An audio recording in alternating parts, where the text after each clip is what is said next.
RC সাম্প্রতিক draft telecom network licensing reform policy 2025 উদ্যোগে বিষয়টি বাংলাদেশ জাতীয় দল বিএনপির দৃষ্টিগোচর হয়েছে। এই উদ্যোগ প্রশংসনীয় হলেও আমরা এই মুহূর্তে এই ধরনের একটা জাতীয় গুরুত্বপূর্ণ ক্ষেত্রে তড়িঘড়ি করে সিদ্ধান্ত গ্রহণ করার বিষয়ে আমাদের উদ্বেগ প্রকাশ করছি।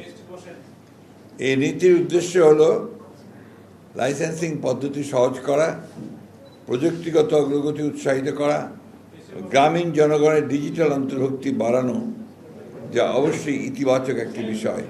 তবে খসড়া নীতিমালাটি বিশ্লেষণ করে দেখা যায় যে এটি গুরুতর সমস্যা রয়েছে, যা টেলিকম খাতে সমতাভিত্তিক ও টেকসই উন্নয়নে বাধা দিতে পারে। বিএনপি গঠনমূলক মনোভাব নিয়ে এই খসড়ার সম্ভাব্য দুর্বলতা, অস্পষ্টতা এবং বড় মোবাইল অপারেটরদের পক্ষে অধিক সুবিধা পাওয়ার কিছু ধারা তুলে ধরেছে, যা ছোট ও মাঝারি ব্যবসা প্রতিষ্ঠান এবং স্থানীয় উদ্যোক্তাদের ক্ষতিগ্রস্ত করতে পারে।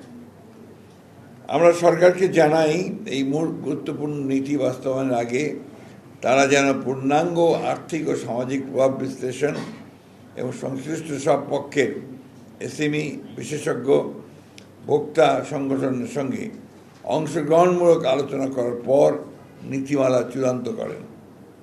বিশেষ করে সামনে জাতীয় নির্বাচনকে সামনে রেখে বিবেচনায় রেখে এই ধরনের একটি জাতীয় গুরুত্বপূর্ণ নীতিমালা এ সময়ে একতরফাভাবে প্রণয়ন করা সমীচীন হবে না বলে বিএনপি বিশ্বাস করে। নতুন প্রযুক্তির বিষয়ে স্পষ্টতা নেই। স্যাটেলাইট ব্রডব্যান্ড বা নতুন ডিজিটাল সেবা নিয়ে নীতিতে কোনো সুস্পষ্ট দিক নির্দেশনা নেই, যা বিনিয়োগকারীদের বিভ্রান্ত করতে পারে। 3. বড় মোবাইল অপারেটরদের প্রতি পক্ষপাত। একক লাইসেন্সের বাধা এসএমইর জন্যে আইএসপি লাইসেন্স একীভূত করার ফলে বড় প্রতিষ্ঠানগুলো সুবিধা পাবে। এএনএসপি লাইসেন্সে স্পেকট্রামের উপর নির্ভরতা বড় কোম্পানিগুলোকে এগিয়ে রাখবে। ফিক্সড টেলিকম লাইসেন্স করা থাকলেও সারা দেশে সেবা দিতে হবে, উচ্চমান বজায় রাখতে হবে, যে এসএমইদের জন্য চ্যালেঞ্জ হয়ে দাঁড়াবে। বড় কোম্পানির অবকাঠামো আধিপত্য। বড় মোবাইল কোম্পানিকে এন্টারপ্রাইজ ব্রডব্যান্ড বাজারে প্রবেশ করতে দিলে ছোট কোম্পানিগুলো প্রতিযোগিতায় পিছিয়ে পড়বে এবং একচেটিয়া পরিবেশ তৈরি হবে, যা দেশের সার্বিক অর্থনীতির ওপরও বিরূপ প্রভাব ফেলবে। তাছাড়া খসড়া নীতিমালায় লাইসেন্স ফি, শর্তাবলী, কার্যকারিতা ইত্যাদি বিষয়ে বিস্তারিত কিছুই প্রকাশ করা হয়নি, যা স্বচ্ছতার অভাব নির্দেশ করে।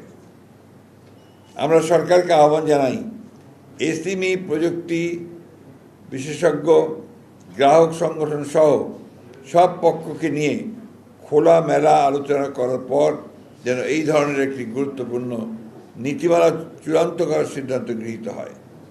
সেই সাথে এই প্রস্তাবিত নীতিমালার একটি পূর্ণাঙ্গ আর্থিক ও সামাজিক পরিণাম বিশ্লেষণ করা হোক।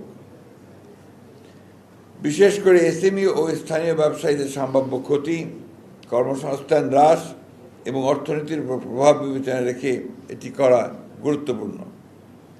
এই ধরনের জাতীয় পর্যায়ের টেলিকম নীতি প্রণয়ন অবশ্যই সতর্কতা, স্বচ্ছতা ও অংশগ্রহণ নিশ্চিত করে নিতে হবে। সামনে জাতীয় নির্বাচন থাকায় তাড়াহুড়ো করে সিদ্ধান্ত নেওয়া উচিত হবে না। বিএনপি বিশ্বাস করে সবার জন্য উপকার বয়ে আনে এমন নীতি গ্রহণযোগ্য। ডিজিটাল সংযুক্তির মাধ্যমে সমতাভিত্তিক উন্নয়ন ও ডিজিটাল নিরাপত্তা ও সার্বভৌমত্ব রক্ষার অঙ্গীকারী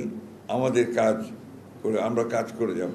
যে আমরা অত্যন্ত সতর্কতার সঙ্গে আমরা বর্তমান যে রাজনৈতিক পরিস্থিতি, গণতন্ত্র উত্তরণের যে পথ, সেই পথকে মসৃণ রাখা এবং আমরা যে লক্ষ্যে এতগুলো প্রাণ গেছে, সেই প্রাণের বিনিময়ে আমরা যেন সুস্থ সুন্দরভাবে যেতে পারি, সেই পথেই আমরা হাঁটছি। যে কারণে আমরা কোনো রকমের এমন কোনো আপনার বিষয় অবতারণা করতে চাই না, যেটা একটা আপনার একটা বিরোধিতা বা একটা সংঘাতমূলক বক্তব্য আসতে পারে। আমরা খুব স্ট্রেইট ওয়েতে এই ইস্যুটা আমরা মনে করেছি যে এই মুহূর্তে দেশের মানুষের এটা জানা দরকার, তাদেরকে সরকারকেও জানানো দরকার। আমাদের as a responsible political party আমরা আমাদের দায়িত্ববোধ থেকে আমরা এই জিনিসটা জনগণের সামনে আপনাদের মাধ্যমে তুলে ধরলাম। Now it is the responsibility of the government, interim government, যে তারা কীভাবে এটাকে নিচ্ছে।